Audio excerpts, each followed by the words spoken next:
Ẹ káàbọ̀ sí orí ìkànnì yìí, ẹ jẹ́ ká farabalẹ̀. Ṣé rí àwọn fídíò yìí a máa play fún yín níbi tí wọ́n ti tú pẹrẹpẹrẹ àṣírí.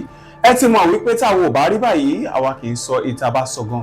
A jẹ́ pa ti ṣèwádìí kúlẹ̀kúlẹ̀ pé ṣé òtítọ́ ni ọ̀rọ̀ yìí kó tó di pé a mú wá sórí ìkànnì yìí fún ẹ̀yin olólùfẹ́ wa láti máa jẹ ìgbádùn gbogbo bó ṣe ń lọ lágbo òṣèré pátápátá. Ẹ wò ó, ká má fi ọ̀pá pọ̀lọpọ̀lọ péjọ ẹ̀yẹ ká sojú abẹ́ kó.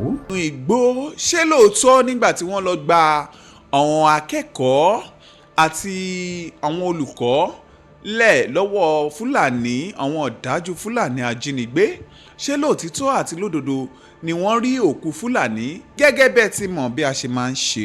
Ẹ ti mọ̀ wípé táwo ò bá rí báyìí àwa kì í sọ.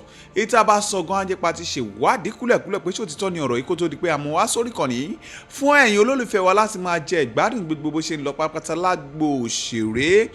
Ó ní ṣé lóòótọ́ ni àwọn fáǹsì wa ló ń béèrè lọ́wọ́ wa pé ṣé wọn ò rí òkú tíṣà tí wọ́n tẹ̀ gé lórí ni bóyá ó tẹ̀ lè kó àwọn bọ́ọ̀dì ẹ̀ kó tẹ̀ lọ kó fún àwọn fámìlì ẹ̀ pé kó bá kó fún àwọn fámìlì ẹ̀ pé á tiẹ̀ ríbi sín pé á máa sọ pé orí lágbájá ló wà níbẹ̀ yẹn á tẹ̀ sì máa rántí pé orí lágbájá ló wà níbẹ̀, kò ní jẹ́ pé ẹni tọ́kọ̀ gé lórí nínú kinní. Ṣe rí nínú fídíò yìí òun lẹ ti máa rí oríṣiríṣi pẹrẹpẹrẹ àṣírí.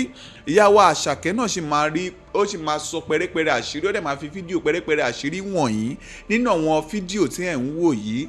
Àwọn ọ̀pọ̀lọpọ̀ èèyàn ló tún béèrè lọ́wọ́ wa pé ṣe bí Ìgbòho tẹ̀lé wọn, Ìgbòho ṣàwó bàbá dámì ẹ̀kan ọkọ̀ òkè bàbá mi ó tẹ̀ ní ṣe bí wọ́n tẹ̀lé wọn lọ sí Old Ọ̀yọ́ Park nígbà tí wọ́n lọ gba àwọn akẹ́kọ̀ọ́.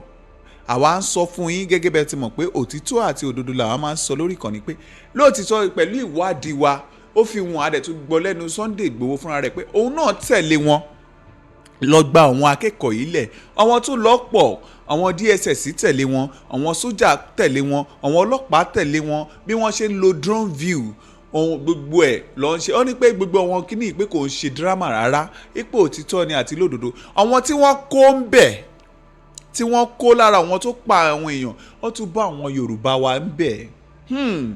Ó jẹ́ kó yé mi pé bí ògiri ò bá lanu alágbá ò lè kó ṣe. Àwọn Fúlàní tí wọ́n wá láti ìlú wọn tí wọ́n wá ń jí ènìyàn gbé nílẹ̀ Yorùbá ń bí, ìyẹn túmọ̀ sí pé ọwọ́ ọmọ Yorùbá, àwọn ọ̀dàlẹ̀ Yorùbá ọwọ́ wọn gan wà ń bẹ̀, nítorí pé báwo ni wọ́n ṣe máa mọ̀nà nínú igbó tó jẹ́ pé tó bá gba inú igbó eléyìí ó lè lọ já sí Àbújá, ó lè lọ já sí Nasarawa. Tí ò bá ṣe pé ọwọ́ àwọn ọmọ ilé fúnra wọn tó yẹ pé wọ́n ti mọ ọ̀nà yìí tẹ́lẹ̀, wọn ọmọlé àti wọn ó ti jọ fi ọwọ́ lọ kó ọwọ́ papọ̀, ó ti jọ fọwọ́ luwọ́.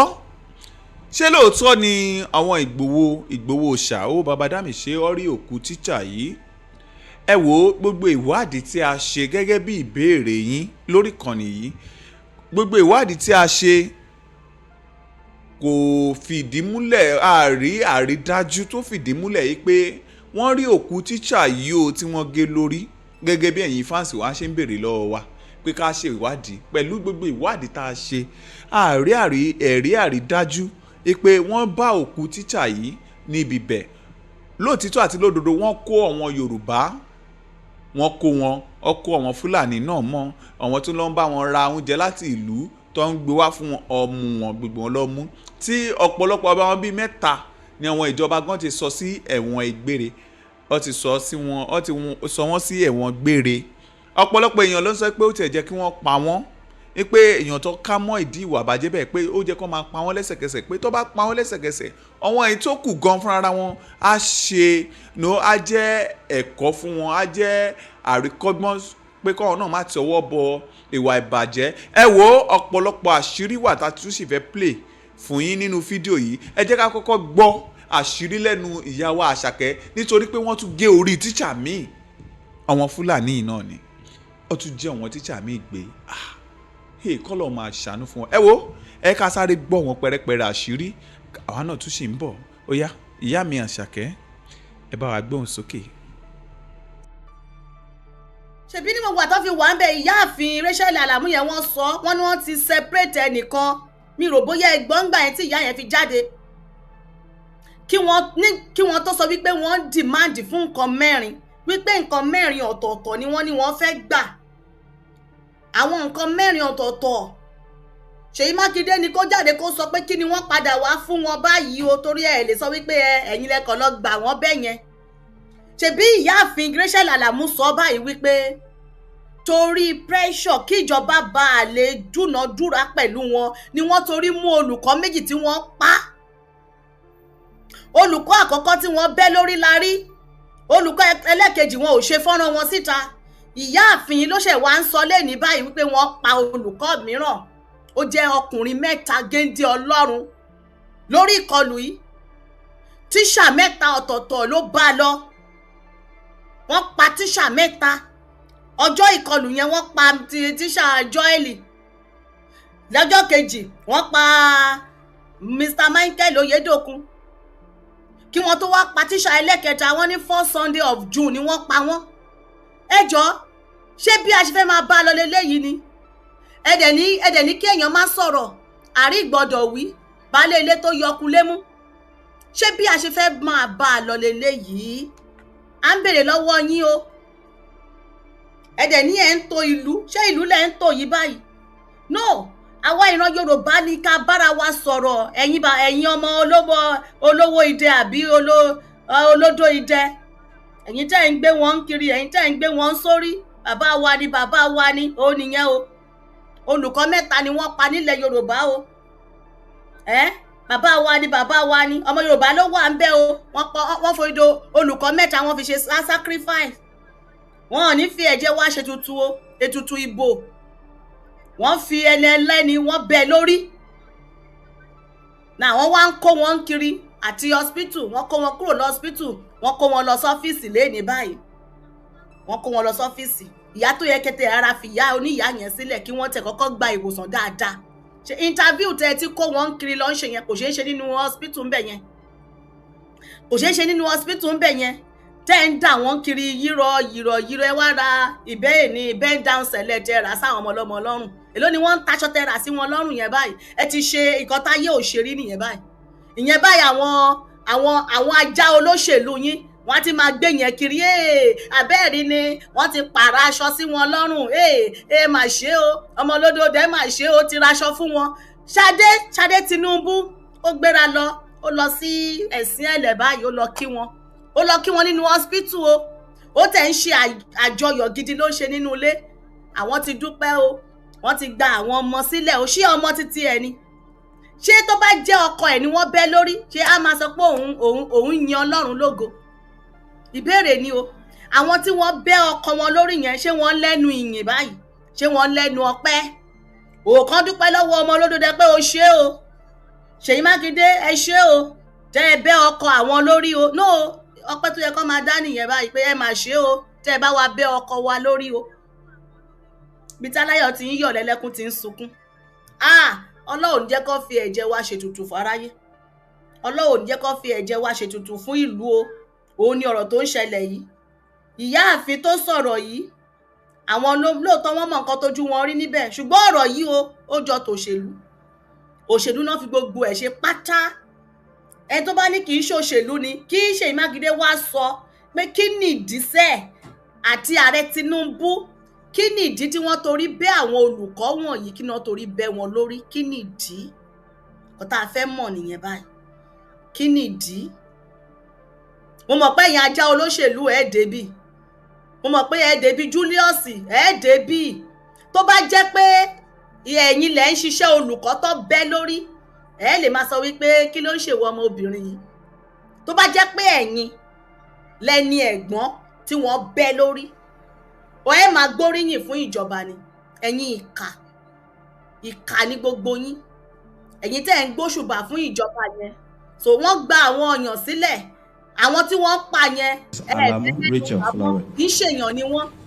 Ṣebí èní la máa gbọ́ báyìí tí ìyáàfin yẹn ń sọ wípé wọ́n pa olùkọ́ mi. So ṣé bí ìjọba ṣe ń ṣèlú leléyìí? No, ṣé bí wọ́n ṣe fẹ́ ṣèlú tó fẹ́ dá ni? Wọ́n máa fi ẹ̀mí olùkọ́ mà lásọ̀. Ìyá náà wọ́n ti lò 28 years lẹ́nu iṣẹ́. 28 years kí wọ́n padà wá ṣe wọ́n bọ́ ṣe ṣe wọ́n yìí. Sàràfàdín ẹ máa kún ìnáwó ọmọ òní bá gbèsè ẹ̀ ńlẹ̀. Ọ̀nà ti gbé sí ẹ̀ náà àbí Toyota fún ìyá. Sàràfàdín ni ọgbọ́n òṣèlú náà ni gbogbo ẹ̀. Incoming governor lọ́yọ̀ọ́, ṣé ta ni incoming governor? ṣọ́yọ́ ń pè ọ́ ni àbí Sàràfàdíìnì àbádélábù èwo ni nínú wọn? Sàràfàdíìnì gbéra lọ sí ilé ìwòsàn, wọn náà lọ tọ́ ìyá lọ́rẹ ọkọ̀ Toyota Camry. Ẹ ǹlẹ́ pẹ̀lẹ́ ti yín o. Ìgbà tí wọn jí ìyá gbé, ẹ rí ìyá kẹgbọ́kọ̀ fún wọn o. Bí tó ti ń ṣe ti ráyé wọn lóde. No, ìgbà tí wọn jí ìyá gbé, níbo ni ọkọ̀ yẹn wà? Ṣé wọ́n lè gbé fún wọn? Níbo ṣọ́ rí wọn ni? No, ṣé wọ́n rí wọn nígbà yẹn ni?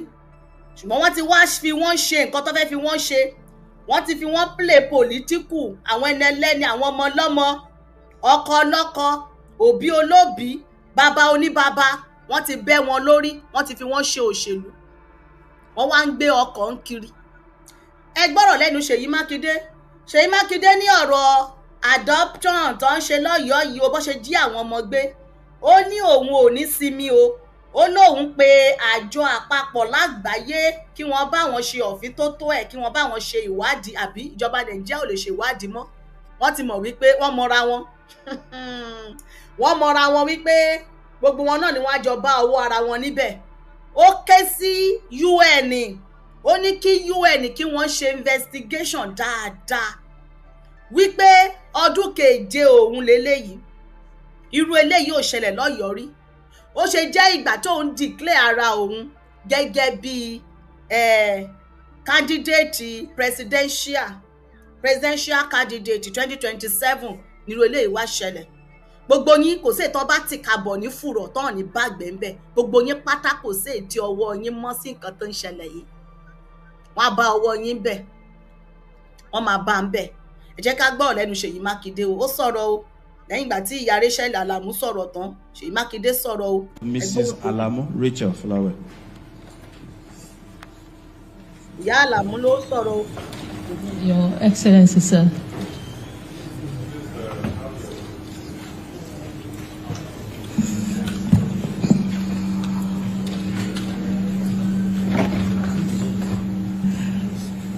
We're so grateful to God for the opportunity. Bẹ́ẹ̀ ni bàbá mi ó gba ìfúnra. Wọ́n ní Ṣèyí Mákindé declared the next day the children were adopted. Ó mú ìfúnra lọ́wọ́ gidi.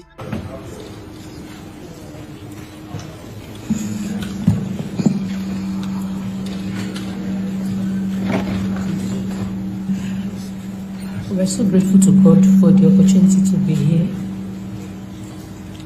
On May 15, a Friday that started well, ended in chaos for us.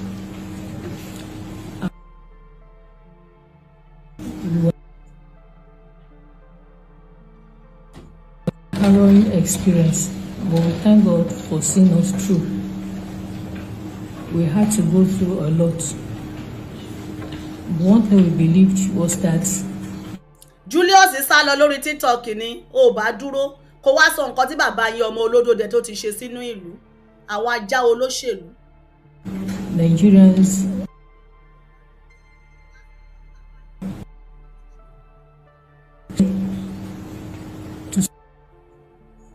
rìkọ́dì tọ́ṣe náà ni kò gbádùn yẹn o. Odidi iléeṣẹ́ ìròyìn ààrẹ TVC rìkọ́dì wọn ò tí gbádùn rí. Òun náà ló ń skip yẹn. but Ó ga o.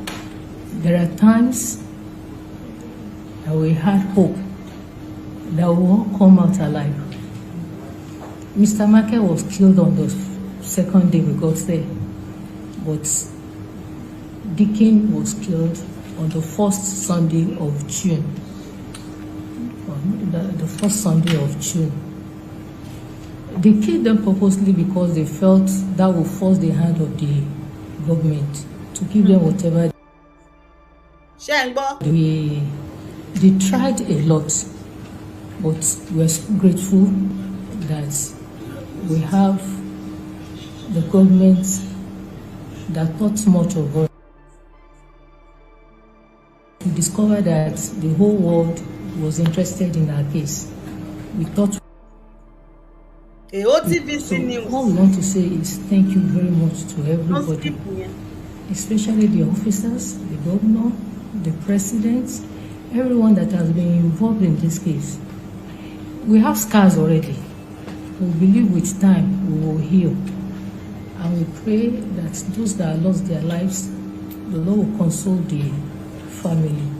So on behalf of everyone, we are saying thank you from the depth of our hearts. We appreciate you so much. We appreciate all you have done, the effort you have put in, so that we all came out alive. Thank you so much. May the Lord continue to bless you all. Thank you very much. Your Excellency, the next on the agenda is Mrs. Alamo Rachel Flower.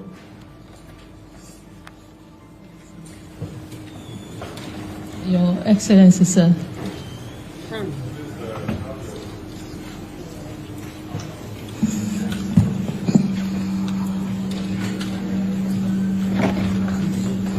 We are so grateful to God for the opportunity to be here. Ìyá Rachel ló sọ̀rọ̀ yẹn o. Ṣebí ìjọ́ tí ká ní pé Ṣèyí Mákindé ń parọ́ den. Ṣèyí Mákindé ń pa irọ́. Ìjọ́ tí àwọn very dark man tí wọ́n lọ protest lọ́yọ̀ọ́. Ṣebí Ṣèyí Mákindé ní pé gbogbo wọn pé pérépéré síbẹ̀ ni pé wọn ò pa ẹlòmíì. First Sunday of June níyà Rachel Alamu sọ wípé wọ́n pa olùkọ́ yìí o. Kírẹ́tì Ṣèyí Mákindé wá ń sọ fún àwọn youth tí wọ́n wá protest nígbà wípé gbogbo wọn pé Ṣèyí Mákindé ògo á lóun ò mọ̀ wípé wọ́n ti pa olùkọ́ mi ni. Ó máa ṣe o. Ó máa ṣe o. Àwa ọmọ Yorùbá, àwa ní ká ronú ara wa bí tọ́rọ̀ ìdè dúró. Ṣé ẹ ti rí àwọn tó ń darí inú ìlú àti Ṣèyí Mákindé àti state àti federal? Mo rí pé àwọn kan wọ́n kàn ń dá Ṣèyí Mákindé nìkan lẹ́bi. Ọ̀rọ̀ yìí kì í ṣọ̀rọ̀ Ṣèyí Mákindé nìkan. Àti federal àti state ló jọ ní gbogbo ẹ̀. Federal ò lè sọ wípé òun mọ nǹkan tó ń ṣẹlẹ̀ ní state. State náà ò lè sọ pé òun ò mọ nǹkan tó ń ṣẹlẹ̀ ní state òun. Tó bá sọ wípé òun mọ nǹkan tó ṣẹlẹ̀ ní state ẹ̀, then kí ló jẹ́ adarí fún? Ní federal náà, kí ni àwọn náà wá jẹ́ ọ̀gá pátápátá, general overseer for the federation? Torí ó sọ, ó ní lórí ọ̀rọ̀ ètò ààbò lóun ò lè command, òun ò lè pàṣẹ fún IG àbí kó òun pàṣẹ fún DPO without federal government approval. So gbogbo wọn jọ ń ṣe papọ̀ fúnra wọn ni. Ọ̀rọ̀ yìí ó wà láàrin federal àti state ni. Kì í ṣe ọ̀rọ̀ Ṣèyí Mákindé nìkan. Kì í ṣe ọ̀rọ̀ Ṣèyí Mákindé nìkan. Wọ́n jọ mọ nǹkan tí wọ́n jọ ń ṣe. Political òṣèlú, tẹ́tẹ́ òṣèlú ni wọ́n fi àwọn ẹni ẹlẹ́ni ṣe. Wọ́n fi wọ́n play political ni. Ó jọ yéra wọn. Wọ́n kàn mọ̀ọ́mọ̀ fi ẹ̀mí ará ìlú wọ́n fi ń tafàlà. Wọ́n fi ẹ̀mí ará ìlú wọ́n fi ń play kite. Wọ́n fi ẹ̀mí ará ìlú wọ́n fi ń ṣòfò. Nígbà tí pé kì í ṣe ọmọ wọn ló wà ńbẹ̀. Kì í ṣe ọmọ wọn ló wà ńbẹ̀. Ìgbà Ṣèyí Mákindé sọ pé ọdún keje òun leléyìí, ìgbà tó ń declare, wọ́n ń jíyàn gbé lóòótọ́ ṣùgbọ́n kò rí bí eléyìí, kò dàbí ọ̀pọ̀ yanturu báyìí. Láti ìgbà tí ilẹ̀ Yorùbá ti wà àbí tí wọ́n ti sọ pé wọ́n ń jíyàn gbé, tí Buhari tí wọ́n ti lọ kó wọn wá ní 2012, 2014, ilé ìwé wo ni wọ́n ti ya wọ̀ tí wọ́n ti kó àwọn ọmọ lọ bí tẹ́lẹ̀ àkọ́kọ́ ẹ̀rẹ́ nílẹ̀ Yorùbá. Eléyìí tó ṣẹlẹ̀ yìí ni àkọ́kọ́. Ibo ni wọ́n ti bẹ́ olùkọ́ lórí pé wọ́n bẹ́ orí ẹ̀, wọ́n dẹ̀ show ẹ̀ ní live. Ibo ló ti ṣẹlẹ̀? Òun ni ìyáàfin yẹn ti sọ, ó ní wọ́n ṣe é láti lè fi jẹ́ kí ìjọba kí wọ́n lè san àwọn nǹkan tí wọ́n dìmáàdì fún. Ṣùgbọ́n nígbà tí wọ́n wá ń fi sórí ará ìlú báyìí, wọ́n ní àwọn lọ gbà wọ́n sílẹ̀ ni. Wọ́n lọ gbà wọ́n sílẹ̀ ni àbí wọ́n san nǹkan tí wọ́n dìmáàdì fún. So kí ló dé tí wọ́n wá bẹ́ àwọn olùkọ́ wọ̀nyẹn lórí? Wọ́n á sọ fún wọn wípé tó ẹ̀ bá san nǹkan táwọn dìmáàdì fún o, wọ́n máa bẹ́ gbogbo wọn lórí o. Wọ́n ti lè fi bẹ́ olùkọ́ méjì tí wọ́n ti lè fi bẹ́ wọn lórí. Gẹ́gẹ́ bí nǹkan tí ìyáàfin yìí sọ wípé wọ́n lò ó láti fi kó ìpayà sí ìjọba lọ́rùn wípé àwọn nǹkan tí wọ́n ń dìmáàdì fún o kí wọ́n bá lè jọjọ dúnàádúrà, kí wọ́n bá lè bu ọwọ́ lù. torí nǹkan mẹ́rin tí wọ́n kọ́ dárúkọ lákọ̀ọ́kọ́ pé wọ́n fẹ́ gbà yẹn ẹ má jẹ́ ká mójú kúrò ń bẹ̀ o àwọn nǹkan tí wọ́n padà ṣe nìyẹn o torí ẹni tó sọ ọ̀rọ̀ yẹn ẹni tó jẹ́ agbẹnusọ fún gọ́ọ̀mẹ̀ntì ìjọba ìpínlẹ̀ Ọ̀yọ́ ni aṣojú ìjọba ìpínlẹ̀ Ọ̀yọ́ ló sọ ọ̀rọ̀ yẹn ló gbé ìròyìn yẹn jáde nínú oṣù kẹfà ṣùgbọ́n wọn ò fẹ́ gbà torí pé gbogbo wa ti bẹ̀rẹ̀ sí sọ̀rọ̀ lé lórí a ti bẹ̀rẹ̀ sí fà wọ́n lápá wọ́n wá mú ọ̀rọ̀ yẹn wọ́n ṣe kọ́lọ́bí wọ́n dọwọ́ bò ló bá mi ṣe wẹ́rẹ́wẹ́rẹ́ ló bá mi ṣe o ìrìn ayé mi ohun táyé rò wípé kò lè ṣe rí ṣe wẹ́rẹ́ ló bá mi ṣe o ìfòlùwà gọ́ngọ́ tí wà ń bí ká máa lù sí everybody létí wípé kẹ́ jí Yorùbá jí má sùn ẹ má yẹ kí wọ́n gba ẹ̀tọ́ yín lọ́wọ́ yín kí wọ́n fi APC ọmọ olódòdẹ kí wọ́n fi gba ẹ̀tọ́ yín lọ́wọ́ yín ó nìyẹn ìlú òṣèré gbogbo ẹ̀rí bálá bulubulubulu ni wọ́n dẹ̀ ń pariwo ọmọ olódòdẹ àwọn alábòsí ní mọ̀kọ́ tọ́mọ olódòdẹ ṣe sínú ìlú èmi Àṣàkẹ́ náà ń porí ìkànnì yìí ẹni má máa wò mí ni kó wò mí màá sòótọ́ mi èmi ẹ wo ẹ lọ síbi tẹ́ ń kó èrò sí tó ti bá yín múrọ́ balẹ̀ ń bẹ̀ ọmọ olódòdẹ ló fẹ́ ṣe o wọ́n gé orí olùkọ́ ẹ̀dẹ̀ ní kọ́ tí máa yìn wọ́n ṣé àwọn tí wọ́n gé orí wọn ṣé wọn kì í ṣe èèyàn ni adúpẹ́ o wọ́n ti gbà wọ́n o ọmọ olódòdẹ ó ti ṣe bẹ́ẹ̀ wo lọ́mọ olódòdẹ ṣe no July 1st 2021 ṣe federal àti state wọn láwọn ò mọ nǹkan tó ṣẹlẹ̀ nílé Ìgbòho ṣá ni why are you deceiving people ẹ̀dẹ̀ ń tanra yín ni o Àṣàkẹ́ kúrò lẹ́ni tẹ́ lè tàn o Àṣàkẹ́ kúrò lẹ́ni tẹ́ lè tàn ọmọ kékeré ni mí o ṣùgbọ́n mi ń ṣe àgbékọ́rùn roko self determination yín tẹ́ bá ní kí wá pa ìtàn ẹ̀ láti ìbẹ̀rẹ̀ dópin máa pa fún yín ẹ̀dẹ̀ fi àyàn Àṣàkẹ́ l'Àṣàkẹ́ ń jẹ́ báyìí.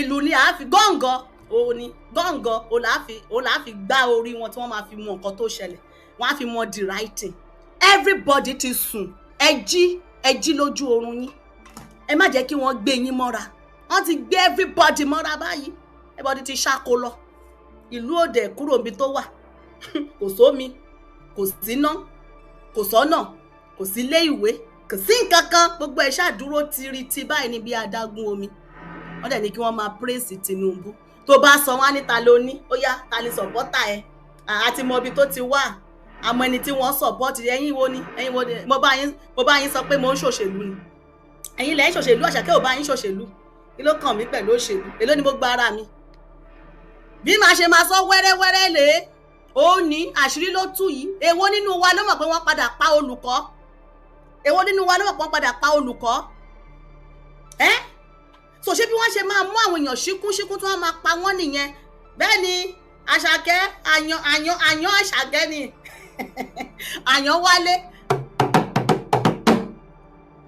ẹ fi àyàn Àṣàkẹ́ sórúkọ mi níbí yìí àjọ máa ta tán ní ibi tá a wà láwà ẹ bẹ́ẹ̀ ni àwa òṣòṣèlú mo ń sọ ìta ni mo ti ń sọ yìí gbọ̀ngbọ̀n làárọ̀ fàdìtì ẹ má jẹ́ kán gbé everybody mọ́ra wọ́n ti gbé everybody ní gógó tó bá máa sọ á ní ẹ ta ni candidate yẹ ká kùlù fún candidate kí ló kàn mí pẹ̀lú candidate etí consign mi consign candidate mo bá yín gbàpò tí ìbò ni ẹni ìbáwù kó wọlé ṣé ọ̀rọ̀ ìbò là ń sọ no ìbéèrè ni o ṣé ọ̀rọ̀ ìbò là ń sọ ibi tí wọ́n bá ilẹ̀ Yorùbá jẹ́jẹ́ ibẹ̀ náà ló wà àwọn náà láti béèrè àti federal àti state wọ́n ní amúkù ẹrù rẹ̀ wọ́ olókèlè ń wọ ẹ̀wọ̀ ìsàlẹ̀ àti federal àti state kò sí èyí tí ọwọ́ wọn mọ́ nínú kan tó ṣẹlẹ̀ yìí ìyá oníyá ẹ̀kọ́ tó sọ ìyá yìí dà ẹ̀kọ́ tí wọ́n sọ ìyá tó rí rùmúrùmúrùmú ẹ̀kọ́ tí wọ́n sọ dà ó tẹ̀ pé gbogbo ẹ̀ náà òṣèlú náà fi ṣe òṣèlú ni wọ́n fi ṣe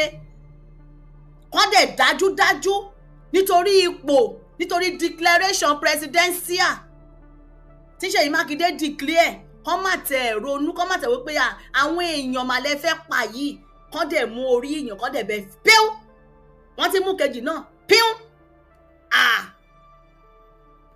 wọ́n wá ní kí ará ìlú máa gbàjó lẹ́sẹ̀ wípé ṣé ká dúpẹ́ o wọ́n ti fi wọ́n sílẹ̀ o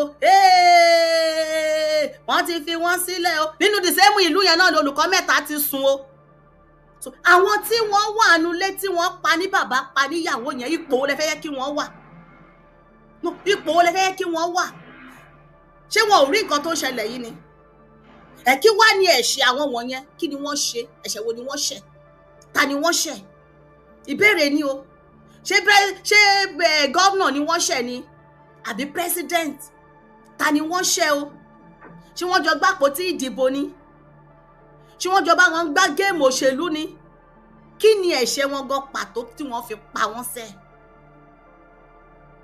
tó ń bá wá sọ wípé òkè o àwọn lọ kọ́ńbàtì wọn ni o wọ́n lọ́jọ́ jagun ni o àti ẹlẹ́ṣọ́ ààbò àti vigilante o àwọn jọ jagun papọ̀ o àti DSS àti EFCC gbogbo ẹ̀ lápapọ̀ eṣinṣin òyìngí o àbí ní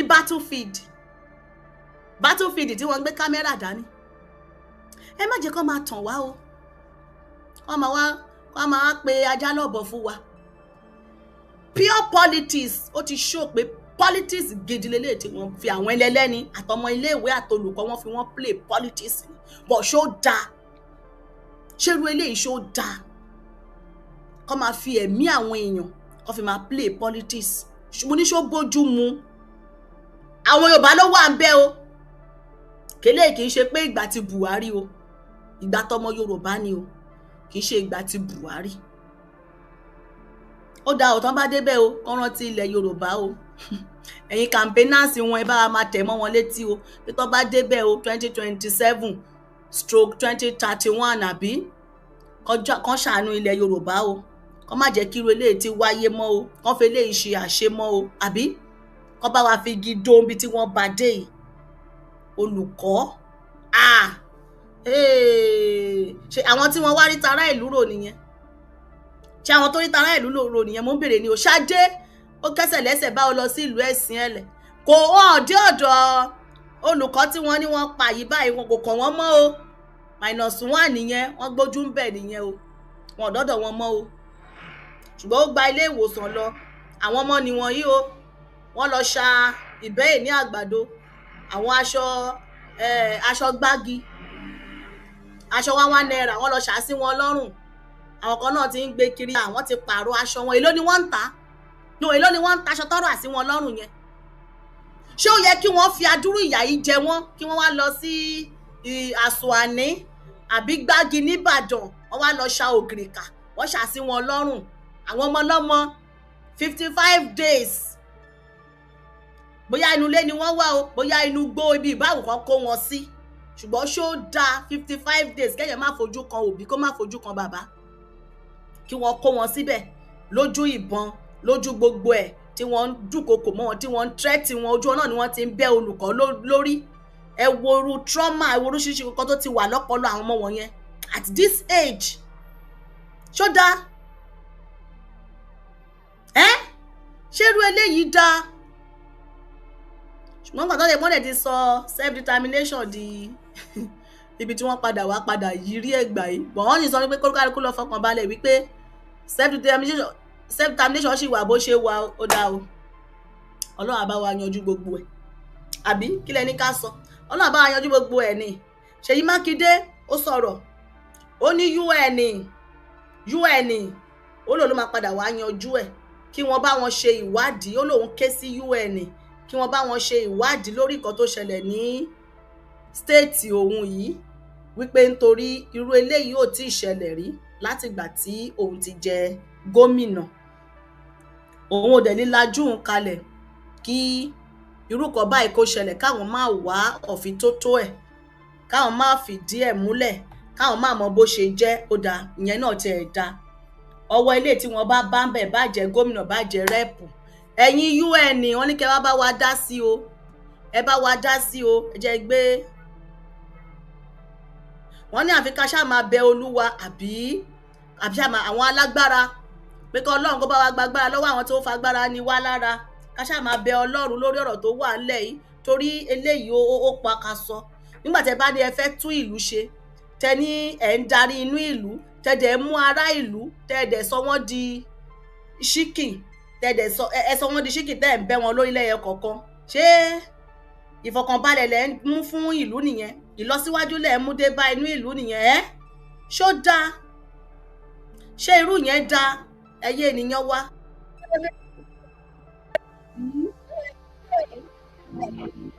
Mo dáa.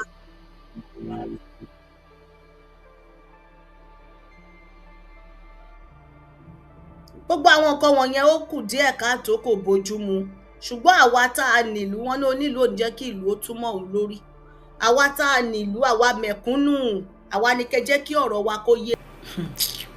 ẹ ò lè believe. bọ́lá yẹn fẹ́ believe òkúta tí gbogbo wa ti dàwó tán.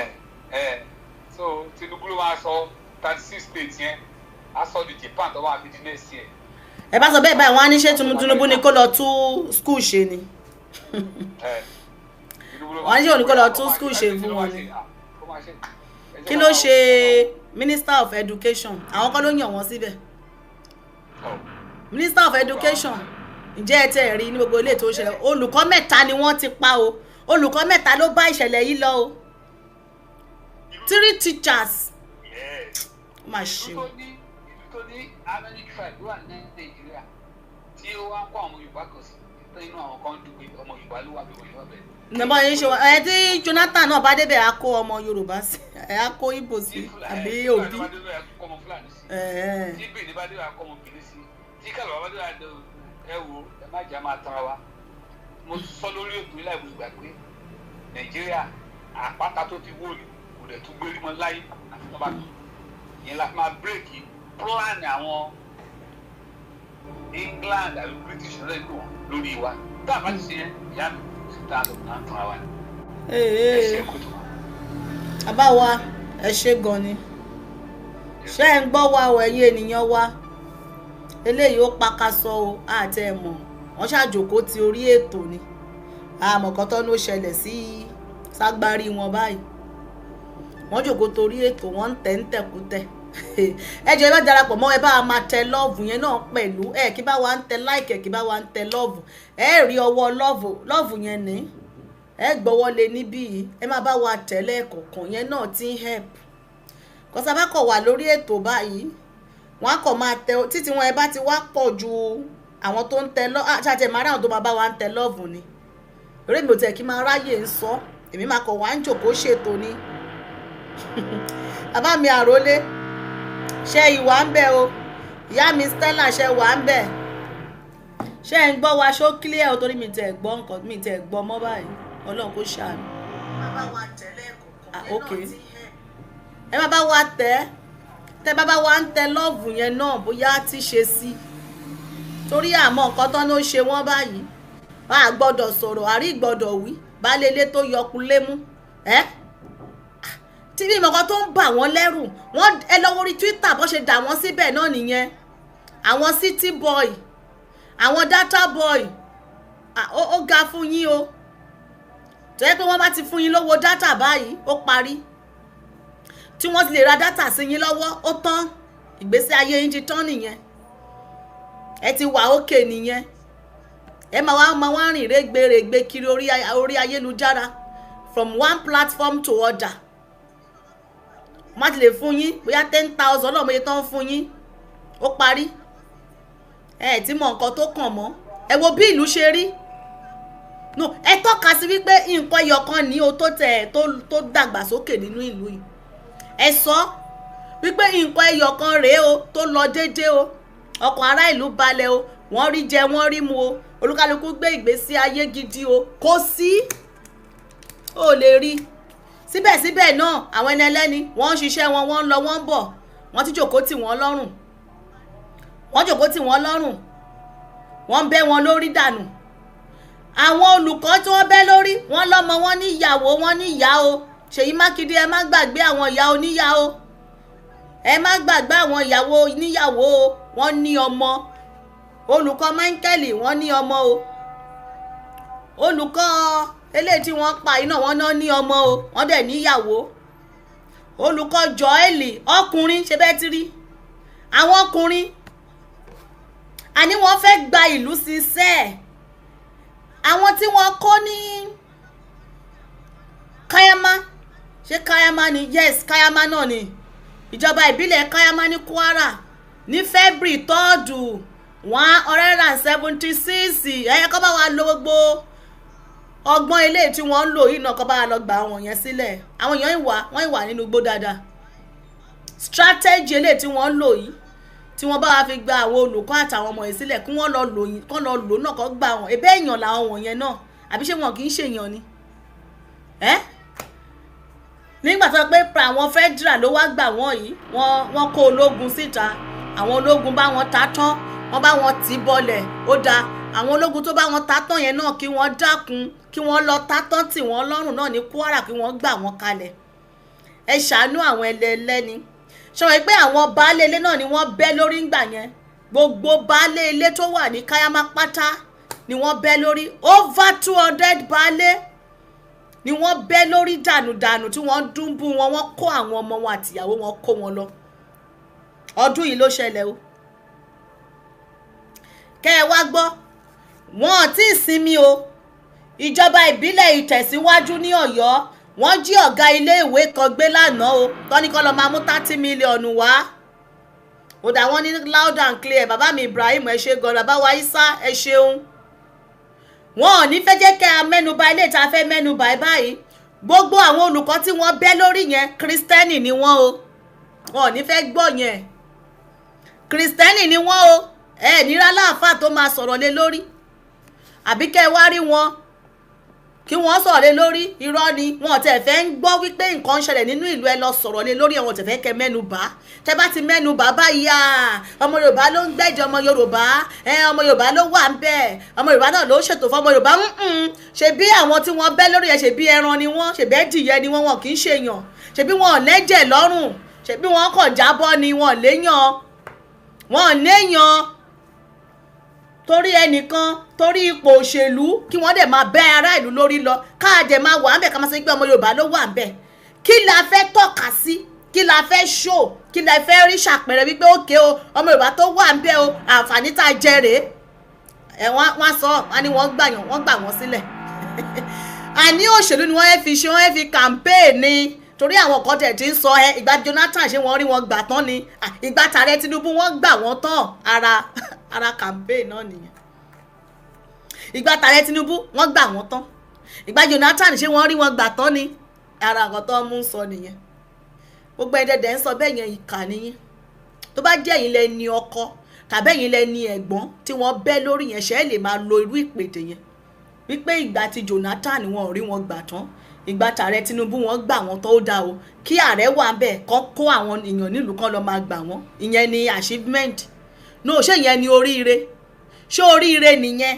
nílẹ̀ Yorùbá wọ́n kó àwọn èèyàn 55 days wọ́n pa olùkọ́ 3 wọ́n wá padà wá lọ rí wọn gbà ká wá mújó ká gbé ìlú mọ́kú ti bá yín gbé ìlú wá ó yá jẹ́ ká bẹ̀rẹ̀ sí máa jó o ọmọ olódó ìdẹ́ ti gbà wọ́n tán o wọ́n ti gbà wọ́n tán ká mú ìlú ká bẹ̀rẹ̀ sí ní máa jó ká máa kọrin wípé a dúpẹ́ o wọ́n ti bá wa gbà wọ́n o àwọn tí wọ́n jí gbé o a dúpẹ́ o wọ́n ti bá wa gbà wọ́n o lẹ́yìn ìgbà tí wọ́n bẹ́ orí olùkọ́ 3 ẹ fi ṣírò ara yín sẹ́ẹ̀ ẹ fi ṣírò ara yín wípé bí wọ́n ṣe ń ṣe àjọyọ̀ a ní kí àwọn èèyàn má ṣe àjọyọ̀ àwọn ẹbí tó ní ọmọ o àtẹni tó ní olùkọ́ tí wọ́n gbà sílẹ̀ o ṣùgbọ́n àwọn kan ló wà nulẹ̀ lọ́wọ́lọ́wọ́ báyìí àwọn ló tí wọ́n jẹ́ ẹni tó ní ọkọ ọlọ́kọ àti oníbàbá wọ́n ní ìyá o wọ́n ì ní òbí o àwọn tí wọ́n bẹ́ lórí yẹn wọ́n ì ní òbí kí lẹ fẹ́ yẹ kí wọ́n máa rò pé ọkọ wọn ṣe iṣẹ́ ṣe àbí tí wọ́n fi jẹ́ olùkọ́ tí wọ́n fi jí láàárọ̀ kùtùkùtù ọjọ́ ẹtì ọjọ́ jímọ̀ tí wọ́n gba ilé ìwé lọ láti lọ kọ́ ọmọ ìwúrí wo ló wà ń bẹ́ẹ̀ tí wọ́n bẹ́ ọmọ Yorùbá 3 ọkùnrin géńdégéńdé wọ́n bẹ́ wọn lórí Ṣèyí Mákindé ń bá yín wí o. Sufficiently grave and unusual to warrant independent scrutiny. The circumstances surrounding this incident are sufficiently grave and unusual to warrant independent scrutiny beyond our domestic institutions. Okay. I therefore, with a full sense of responsibility as the Executive Governor of Oyo State, call on the appropriate international human rights and accountability mechanism, including those within the United Nations system, to closely examine the facts surrounding this abduction and the circumstances of its resolution. Such scrutiny is not intended to undermine our institution. Rather, it is intended to reinforce public confidence that the truth will be established and that every person found to bear responsibility, regardless of office, influence, or affiliation, will be held accountable. Under the Constitution of the Federal Republic of Nigeria, the primary responsibility for national security rests with the federal government and the security agencies under its command. The Nigerian people, therefore, deserve a full and transparent account of what happened, who was responsible, whether there were institutional failures, negligence, or collusion at any level, and what measures must now be taken to ensure that no community is ever subjected to such an ordeal again. This is not about politics. It is about justice for the victims, reassurance for our people, and restoring public confidence that every Nigerian child can go to school without fear. Dear good people of Oyo State, Without today, fear. our hearts are filled with immense relief as the children and teachers abducted from the Hauro, Eshile, and Yawata communities in Orire local government area have finally been reunited with their families. For every parent who endured weeks of uncertainty, every child who lived through this traumatic experience, and every citizen who prayed and hoped for their safe return, this is indeed a moment of thanksgiving. Yet, even as we rejoice, our relief is tempered by profound sorrow. We mourn the tragic loss of lives in the course of this unfortunate incident.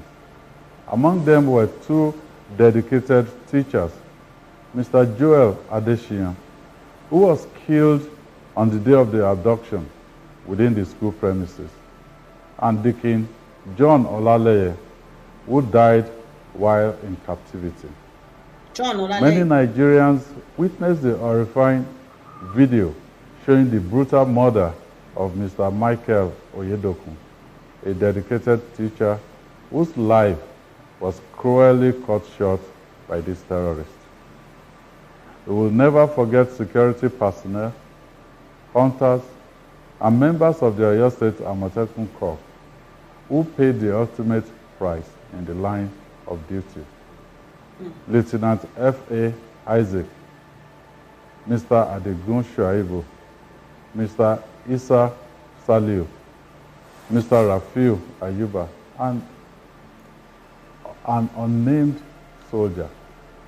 Unnamed We soldier. pray that Almighty God grant them eternal rest and give strength and comfort to their families during this painful period. We also honor the courage of Mr. Bamidele Paul, who sustained serious injuries and is presently receiving treatment.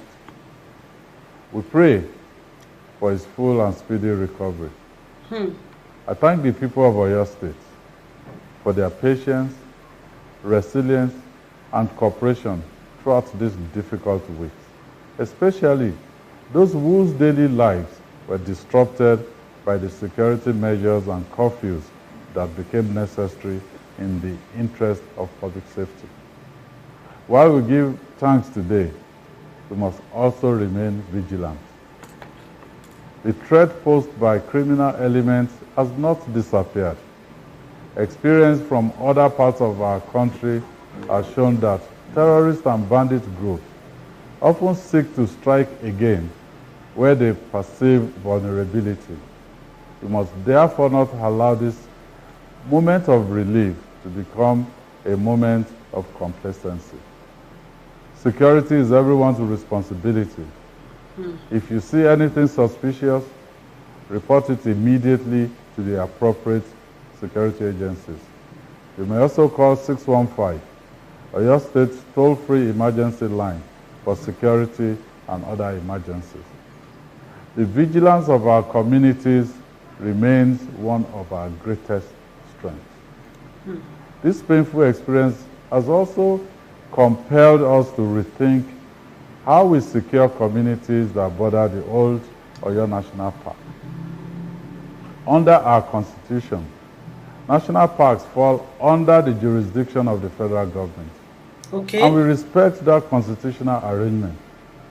However, constitutional limits do not diminish our responsibility to do everything within our lawful powers to protect the people of Oyo State. Accordingly, the Oyo State government will immediately strengthen oversight of all access routes leading into and out of the old Oyo National Park through our adjoining local government areas.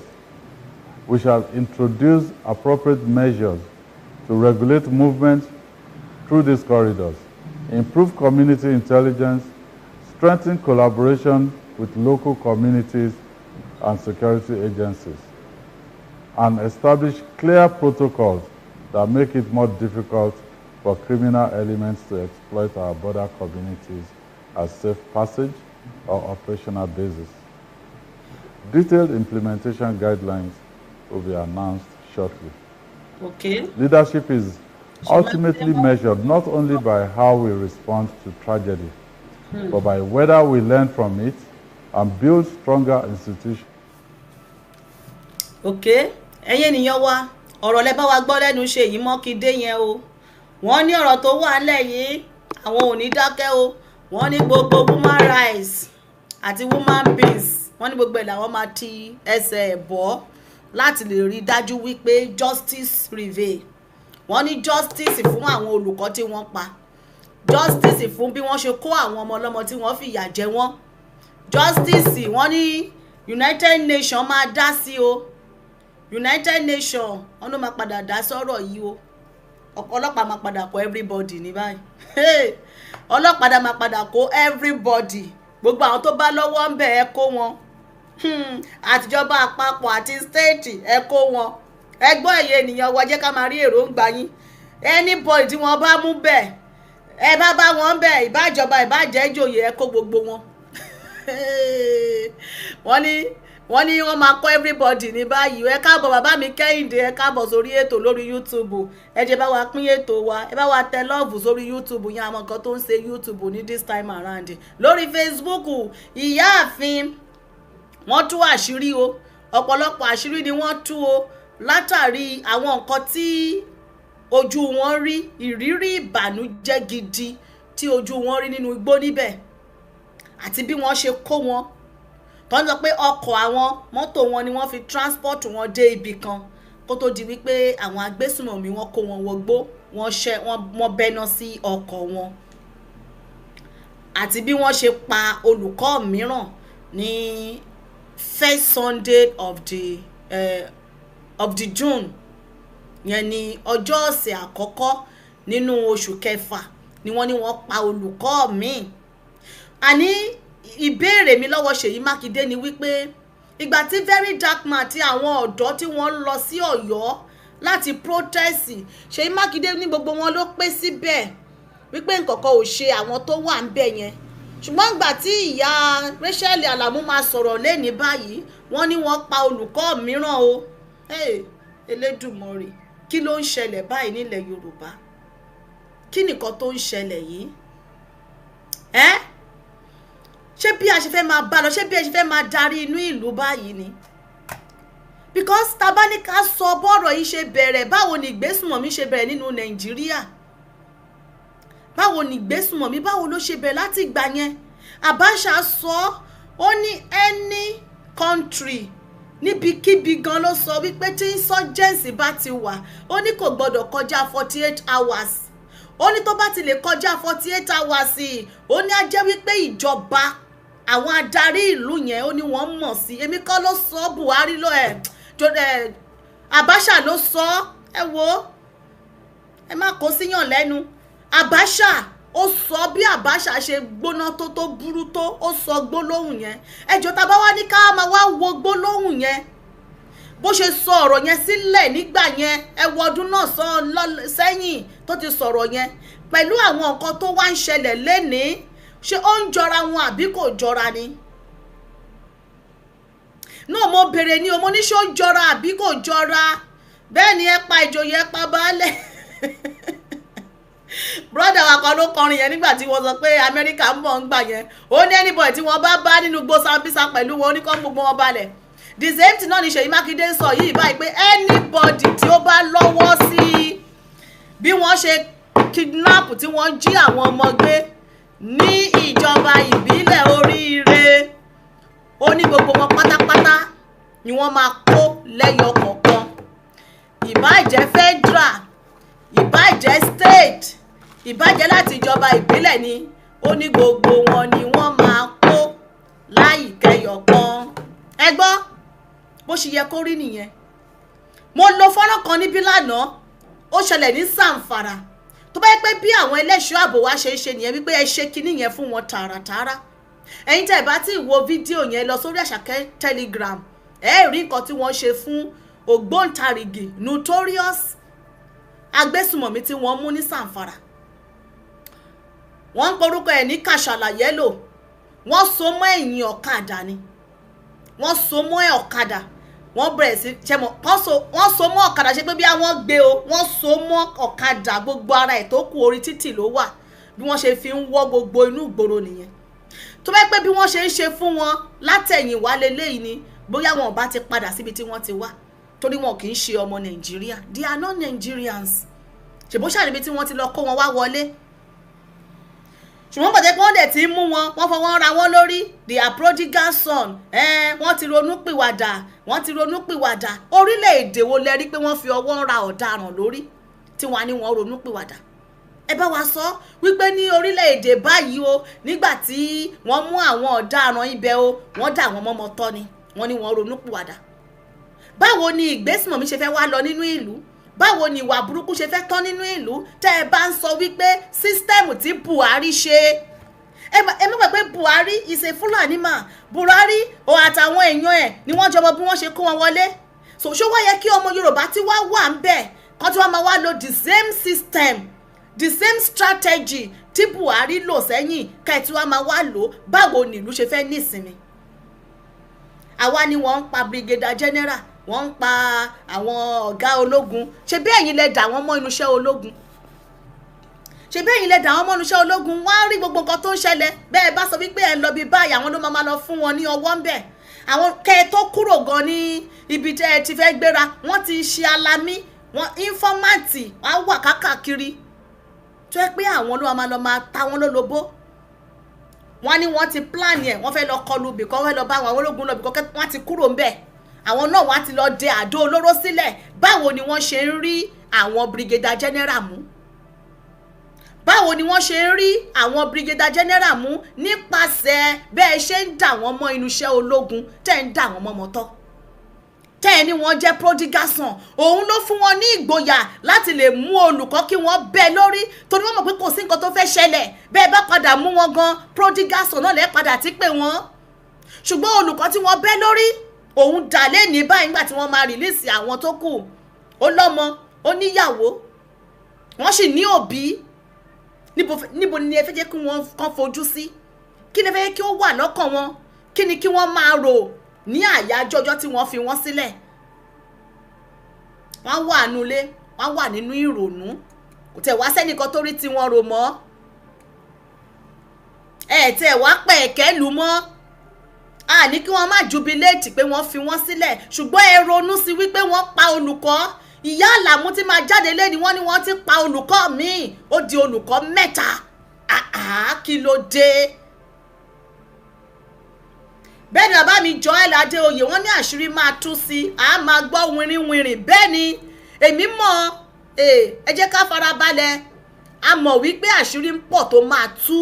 eléyìí tí ìyá Àlàmú sọ lẹ́ni yẹn gan wọ́n ìre lórí ni wọ́n ò tí ì go deep a mọ̀ wípé wọ́n á sọ bójú ojú ẹni tó bá ti sọ ẹnìyẹn máa tú síta bóyá nínú alẹ̀dẹ ilé wọn ni wọ́n á ti sọ ni àbí wọ́n á ṣàsọ fúrílẹ̀gbẹ́ nìkan a mọ̀ wípé àṣírí máa padà tú àwọn ọmọ kéékèèké dẹ̀dẹ̀ ń wò yẹn kò sí nǹkan tó ń ṣẹlẹ̀ ẹ bá wọn rò bóyá nínú igbó ń bẹ̀ yẹn àbí níbikíbi tẹ́ ẹ kó wọn sí kò sí nǹkan tó ń ṣẹlẹ̀ kò sọ́mọdé mọ́ èyí tó kéré jù nínú wọn wọ́n mọ everything tó ń ṣẹlẹ̀ àwọn ọmọ tẹ́ fojú di wọn yẹn àwọn ọmọ tẹ́ ẹ ń wò pé ọmọ kéékèèké yẹn tẹ́ ẹ wá kó wọn síta lẹ́ni tẹ́ ẹ raṣọ sí wọn lọ́rùn àwọn ọmọ tẹ́ ẹ ti kọ́kọ́ fìyà jẹ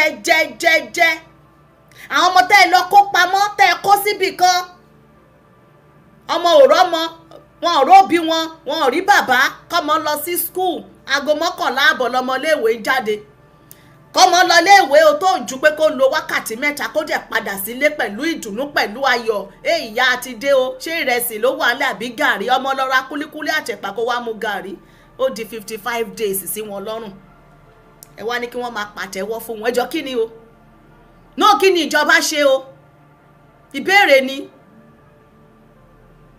náà ṣé ará ìlú ló kidnap ara wọn ni ìbéèrè ni kí ló fẹ́ ṣẹlẹ̀ ní state tí gọ́ọ̀mẹ̀ntì àná ẹ̀ tí gọ́ọ̀nà àná òun ò mọ̀ sí àti federal àti state ni wọ́n jọ mọ géèmù tí wọ́n jọ ń play lórí ọ̀rọ̀ yìí Ṣèyí Mákindé tó jáde tó sọ̀rọ̀ wípé ọjọ́ tóun declare ara òun as presidential candidate ọjọ́ kejì ni wọ́n lọ kó àwọn ọmọ ọ̀rọ̀ ló wà ń bẹ́ẹ̀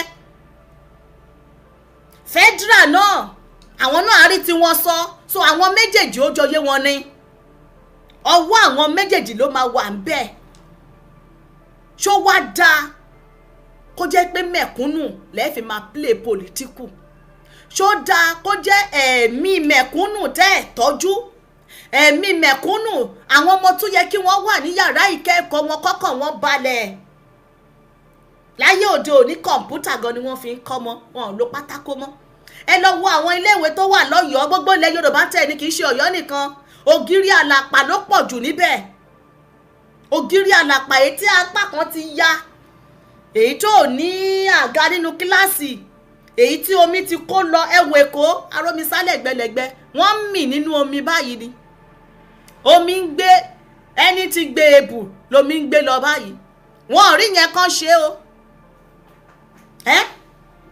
àwọn ọmọ tí ẹ kẹ́ ẹ pèsè ètò ẹ̀kọ́ ọ̀fẹ́ fún ẹ fìyà jẹ wọ́n no ìbéèrè ni pé kí nìdí nígbà tí ìjọba ti mọ̀ wípé o àwọn máa dance to their tone ìyẹn ni àwọn tó kó àwọn ọmọ kí ló dé tí wọ́n kọ́kọ́ fi falẹ̀ tó fi lo 55 days tí wọ́n bá tètè bóyá wọ́n negotiate torí ilé ìtàn sọ wípé àwọn làwọn lọ gbà wọ́n yẹ ẹni tí tẹ bá ti gbọ́ pé ó ṣẹlẹ̀ wọ́n lọ gbà wọ́n ó dáa àwọn ológun ló lọ gbà wọ́n after 55 days kí ló dé tí wọ́n fi falẹ̀ kí wọ́n tó wá tí wá pa olùkọ́ mi ní first Sunday of the June gẹ́gẹ́ bí ohun tí ìyá Àlàmú sọ ìyá Àlàmú Rachel ọ̀gá àgbà iléèwé community high school ẹ̀sìn ẹ̀lẹ̀ ohun tá a gbọ́ lẹ́nu wọn lé nìyẹn wípé olùkọ́ mi wọ́n ti padà pa á kí ló dé tí ìjọba tí wọ́n fi ọ̀rọ̀ yẹn wọ́lẹ̀ odidi ọ̀sẹ̀ méjì gan wọn tẹ ọjà ń jẹ nǹkan tó wù wọ́n ni wọn ò mú lọ́kùnkúndùn tó bá yẹ pé immediately tí wọ́n kó wọn yẹn ni wọ́n ti àbíṣebọ́sà náà lọ gbà wọ́n ni wọ́n lo strategy intelligence bó tẹ̀ yẹ pé wọ́n náà lọ kó àwọn family àwọn tó jí wọn gbé ó dá o ẹ mọ family àwọn tó jí wọn gbé ní Zamfara ní Gombe wọ́n ní wọ́n wà ní ọgbà DSS wọ́n ní ọgbà DSS ni wọ́n wà àwọn ti lọ kó àwọn ẹbí wọn sí ọgbà DSS òun ni wọ́n fi lè rí àwọn ọmọ gbà jáde so ṣé àwọn nǹkan tẹ́ ẹ wá ń ṣe fún ará ìlú ìṣó dáa náà ṣó dáa gẹ́gẹ́ bí gọ́vnà gẹ́gẹ́ bí president ẹ ṣomi ẹ ṣe ọ̀nà iléèwé ọ̀fẹ́ gbogbo ẹ̀ ọ̀fẹ́ ilé ìwòsàn ọ̀fẹ́ nǹkan tẹ́ ẹ fi campaign yẹn o ṣùgbọ́n ẹ padà dá gbogbo ẹ̀rú báyìí kò sí iléèwé ọ̀fẹ́ kò sí ètò ọ̀fẹ́ kankan tó bolo wà ẹ jọ ṣe rí ètò ọ̀fẹ́ kan níbì kan báyìí àwọn ọmọ tí wọ́n lọ kó yẹn wọ́n ń sanwó wọn o kì í ṣe ọ̀fẹ́ o public school kì í ṣe ọ̀fẹ́ o ẹ wo a ò ní rí jù báyìí lọ bó bá tún ṣe ń lọ báyìí a máa bò yín gbọ́ ó dàbọ̀.